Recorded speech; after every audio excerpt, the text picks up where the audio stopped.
Hi everyone, I have already created a beginner's guide for Avatar Frontiers of Pandora, so if you're new to the game, you're just picking this up and you want to check that out, there will be a Avatar playlist link down in the video description. I wanted to do a crafting and cooking guide separate though, because I had a lot of questions around this when I first started. So if you are new to the game and you're interested in learning more about this video is for you. I am going to try and keep this as short as possible and to the point, but there is quite a lot to go over. So here's Pandora. Now, if you just have a look at the map and you look at all the bases that you come across along your playthrough, they're like these blue icons here. If you hover over them, they will let you know that you can cook and craft at that area. But also, there's little RDA outposts that you can find as well. There's one here on the map that I've come across. You're also able to craft and cook at those too.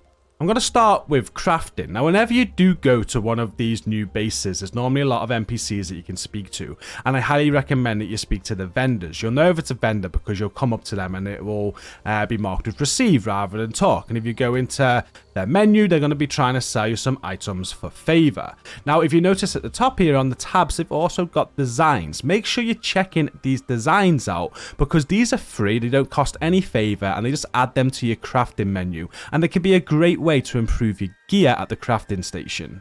You're also going to unlock many different designs along the way. You're going to design for anything you pick up pretty much. And when you come to any of these crafting stations, you can have a look at what designs you've got for each slot available. The idea of crafting is just to improve your overall combat rating. Here you can see I am level 15, but when you go on quest, it gives you kind of like a combat rating recommendation, like a distant storm, which is my next mission, is suggested to be 16. So there's going to be times in the game where you may just want to up your combat rating to make sure you're at the required level to take on the task at hand. Now, obviously, if you're playing on easier difficulties, it's probably not a thing, but if you're playing on more harder difficulties, I guess you're going to be doing this quite a lot. I know we have been.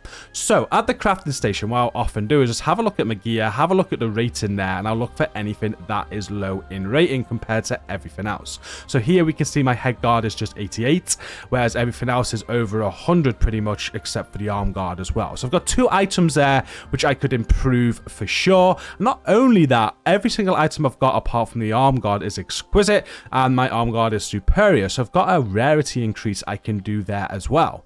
So what I'm going to do to improve my combat rating now is I'm going to work on these lower items. So let's go to the head guard. Now, if I go into the head guard, it'll show me every design that I've got available. These, as I've just mentioned, could be picked up from vendors. They've been picked up along the way. And I've got an exquisite design, which is the best one available to me. So we're going to work on this exquisite design. If I go into this to start crafting it, you'll see all the resources that you need in order to craft it. As the primary material, it wants me to find an exquisite shell. As the secondary material, it wants at least a superior cone. And then as the other secondary material, it says I can have any fine bark. At the minute, I do have one of these items ready to go. So if I click into the cone here, we do have an exquisite forest pine cone, which I can use. So although it says it wants superior, I can use superior or greater. And you do want to use the highest rarity that you can get for each of the ingredients, because the higher rarity ingredients you use when you're crafting, the better the stats are going to be when you craft the item. You'll notice in the bottom right hand corner there that I can craft an item here that's going to range anywhere between 113 and 215 health. I want this as high as possible, and to get that as high as possible, you start off with getting the higher rarity items. So as we've already got the cone here, I don't need to worry about that. But what I need to do now to craft the item is find an exquisite shell and to find a fine bark. So what we want to do is I'm going to go into the hunter's guide, which I can do from this menu for the bark, and it'll show me the bark. So I need a crimson bark here, and it tells me where to find it. Most commonly found on braided crimson trees, and also rarer crimson bark is often found on the floating mountains above the tangled heart in the northwest of the cloud forest. So it tells me where I can get the rarer items as well. It is now my job to use these clues to go and find it, but I can also pin it. So we're going to pin that item. I'm also going to go back to my ingredients and have a look at the other ingredient I need, which is any shell. I bring up the hunter's guide now because it says any shell. There's different shells I can go and find. These are the 3 items that I can use. Some may be easier than others, but we're just going to pick the brook shell here. We're going to pin that item, and if we have a look at the top right hand corner of the screen now, I've got the 2 items that I need pinned, and I can hover over them to see where I find them. We now just got to go out and find those items. So if we bring up the world map again, you can see that the items are still pinned in the top right hand corner of the screen, and I can show the material tracker if I want to, just to remind myself of where I find them. So let's find the crimson bark first. So I'm going to go for the rarer form of it to increase this, well, to get the maximum stats I can. And the rare and crimson bark is often found in the floating mountains above the Tangled Heart in the northeast of the Clouded Forest. So I zoom right out on the map. I can see the Clouded Forest is here to the northwest. And I now just need to find the floating mountains above the Tangled Heart. So if we start zooming in, you'll start seeing different names will pop up. And if I zoom in some more, we'll get some other names that pop up. You've just basically got to find the location on the map using the clue of where to go to. And some areas are not explored. You can notice all the cloud here. So if you are having difficulty in seeing like the name, I'm looking for the Tangled Heart here or the floating mountains that I cannot find, it's more than likely hidden behind some clouds. So you might have to go exploring to find it.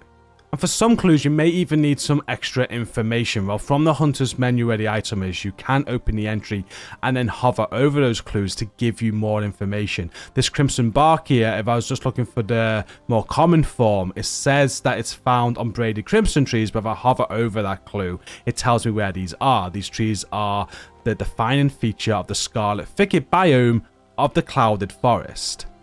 When it does come to biomes, you're not really looking for the names of areas. So on the map here, rather than looking for names, what I'm going to do is click on C to show biomes. And then you're just going to hover over different areas to see what biome it is. So for example, for the item we just used, the Scarlet Thicket biome is in this area here. I could select a waypoint there and go and search that area to find it. So moving on, I've done a bit of exploring to find the Tangled Heart in the northwest of the Clouded Forest to find this bark. And as I zoom in, you can now see that the Tangled Heart appears on the map, and the floating mountains must be all these rocks that are above it, as it explains in the description. So I've got to the location. When you do find a location of where you want to find your resource, you can just scan. And because you've pinned it, anything that's revealed on your scan that is something that you've pinned, it highlights in this yellow shade, so you know that is an item you've got pinned. You'll notice for anything that isn't pinned, it's kind of like a blue shade on the highlight, not a yellow. So just use that to your advantage. So this here, if we inspect it, it's a braided crimson tree, and this crimson tree is going to have bark on it. So I'm going to approach it. I'm going to try and find some bark. We can see there is some bark there. Again, it's shaded yellow on the tree, and you can inspect these items. You don't need to go and pick all of these items in order to discover what rarity it is. If I just click inspect on them, it will tell me. So this crimson bark here is going to be superior, but this crimson bark over here is going to be exquisite. So we want to go for the exquisite one, as it's the highest rarity. So there it is, we're in a position to pick the item, but before we do, I just want to explain how picking quality works. When you pick any item in Avatar Frontiers of Pandora, it's like a quick time event, and it gives you vibrations if you're picking the wrong way, and you've got to try and pick it as smooth as possible, and the better the pick, the better the reward in a way. And I thought this used to mean the rarity, but it's not the case. However badly I picked this item, it is definitely gonna be exquisite. And also you can see it's got another tip there where the best quality of this item can be got at night. So I'm not at nighttime, which means I'm not going to get the best quality anyway.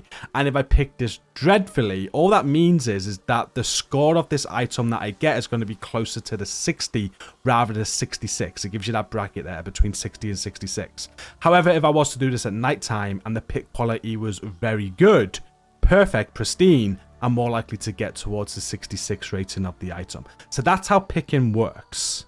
And one final top tip before we do pick this item. I've not picked this yet. I don't know how to pick it to get the best pick on it. So what I could do if I wanted to is go and pick a different one. There's a fine crimson bark up there. I could practice that pick if I wanted to. And then each pick then of this crimson bark is going to be the same, which means I'll be able to pick this pristine, basically knowing how to pick it. We're not going to do that now. I'm just going to go straight in for the pick of this, and you'll see as I'm moving my mouse to pick it, it's vibrating. It kind of tells you, I'm sure you know this, I know you've been playing a game, it kind of tells you you're going the wrong way, and you just need to keep on going until you find the right way to pick it. Being able to pick it with the minimum vibrations just means a better quality of loot when you get it. So I didn't get that pristine then, but it was nighttime. I didn't think it was. So I did get a 63 rated exquisite crimson bark out of that. So next, in order to craft this item I want to craft, I need to go and find an exquisite brook shell. The common ones are not going to do for this one, so I do need to look for the rarer brook shells that are often found in Shattered Bridge in and around the Stone Blossom in the northeast of the Upper Plains. So as I zoom out on the map, but then start zooming in on the Upper Plains, I'll see the Shattered Bridge appear, so I know it's in this location here, northeast. And if I keep on zooming in, then I should find the Stone Blossom if I have explored it. Again, if you've not explored the area, you may need to go out and about just to clear some of this fog up. After some exploration in Shattered Bridge, I found the Stone Blossom, and we found the item that we're looking for. I'm just inspecting it again. It's a brook shell, and it's exquisite. Exactly what I need. Just a little bit of a tip. Some items can be much more difficult than others to find. I've just been searching for this for quite some time. If you are struggling, you can always leave the area, come back, restart the game just to get a different spawn of them. But another good idea is just to fly around on your Ikran and just keep scanning. That's how I got these to appear. I just flew low to the ground until something appeared and these popped up. But we're going to do exactly the same again. Now we're just going to land here and we're going to grab the item that we need. And just like last time, if I wanted to test on another one nearby to see how best to pick this, I can do. But it's exactly the same as before. We're going to gather it and try and pick it in the best quality that we can. And there we have it. We got it pristine. It's in dry condition. So I should have a very good exquisite brook shell there. And just before we go back to craft this item, sometimes it's not going to be pickable items that you're looking for. Sometimes it's going to have to be hunted wildlife. Now, in this instance, it does work exactly the same. Whenever you're looking for wildlife, you can inspect them and it will tell you exactly the item you'll get off from gathering them once you've killed them. But as we're not picking this time, you do need to kill them. When you're killing them, do not use any weapons. This will spoil your gather. You won't be able to gather. Make sure you're using a bow. And in the same way of picking with like you know, with fruit or whatever you can find that way, with wildlife and living things, there are like weak spots you can hit to get clean kills and things like that that will improve the loot quality, but it's not going to affect the rarity. So you can kill the animal however you want. So the item's collected now, I'm heading back to a crafting station and we're going to craft this head guard. We've now got all of the items that we need for this. So we'll put them in place. The primary material, any shell, we're going to select that. The secondary material for any cone we already had, we're going to put that in there. And for the secondary material, crimson bark, we found an exquisite one. So all items we're putting in there are exquisite, giving us the best stats that we can. And it's going to come out in a 184 headband, which is a huge improvement. I'm going to get firearms damage, range resistance, Ikran stamina, and melee resistance for crafting this. So I'll craft it. And we've now got that item. I can equip it right away, or I can just go back into my inventory and just compare it with what else I have. So the head guard I currently got was 88. You can see the improvement there. It's nearly going up 100 in health, and it gives me a big jump on my combat rating. I'm now combat rating level 16.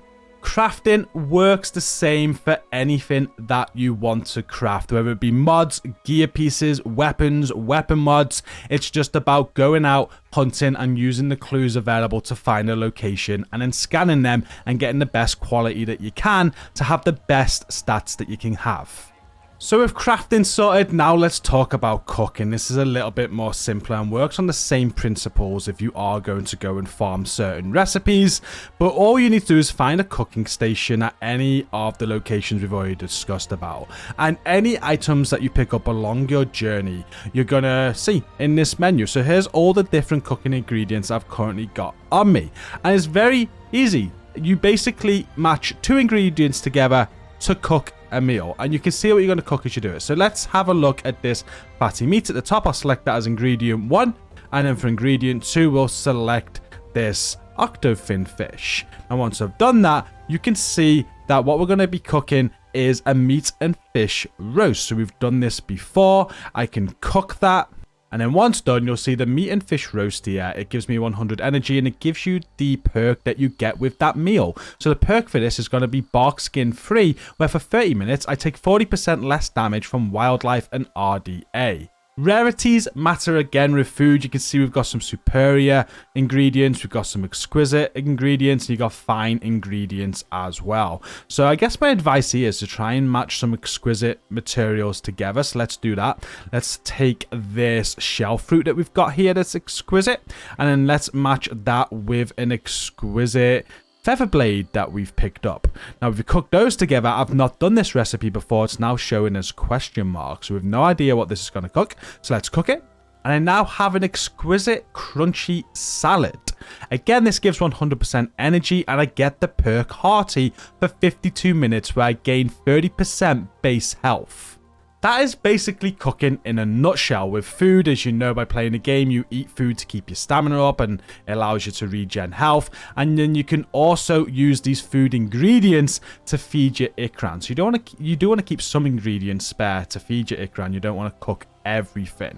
But basically mix and match whatever you find to unlock more ingredients. Now, from this menu, you can have a look at all the different recipes that you have gained so far by going into the recipes menu. You see everything that you've recently cooked here, and you can add that to favorites if you want, if you really like the sound of something. So a crunchy salad, for example, for 30% base health for 52 minutes. I do like that. I'm going to add that to favorite. So I'm going to put it on my favorite menu, and if ever I need to make this in the future, I can just see my favorite, I can see what I need, and it tells me what I need to make that, and it lets me know what perk I get and for how long. So for some fine shell fruit there and fine feather blades, I'm going to get 15 minutes of hearty. But as you saw, for exquisite on both, I got a lot more time at 52 minutes. So rarity does matter. And then if you just go over to the recipes tab, you can see all the recipes that you have unlocked by things that you've mixed and matched in the past. And you can have a look at all the different perks that they give you and the ingredients that you need to create any recipe. You do have two types of recipes as well. You have your basic recipes, and at the top you have specialities. The specialities come with extra perks and are pretty decent. Like, for example, this one at the top here, you can gain 10% movement speed while dealing 40% damage against RDA. There's another one here where you can detect wounded wildlife without activating your senses, as well as dealing 40% damage against wildlife. I might do a separate video on the best recipes I like, as I've learned more recipes and I've found some real good ones. But if there is anything in this menu that you do want to go out and farm for, it works exactly the same as crafting. You're just going to pin materials, look at the clues, and then use those clues to go out and gather those resources. And then once you do have the recipe and you have the resources to be able to cook that, you can just select recipe from this menu. It will fill out the ingredients for you, ready to cook. And that's everything. That's a beginner's guide to crafting and cooking in Avatar Frontiers of Pandora. I hope this has been helpful if you are new to the game. I just wanted to cover the basis. And if it has been helpful, be sure to hit like on the video. Subscribe for more content as well. I hope you're enjoying this game as much as I am. Enjoy your journey and thank you for watching this video. Until the next one, stay safe and peace out.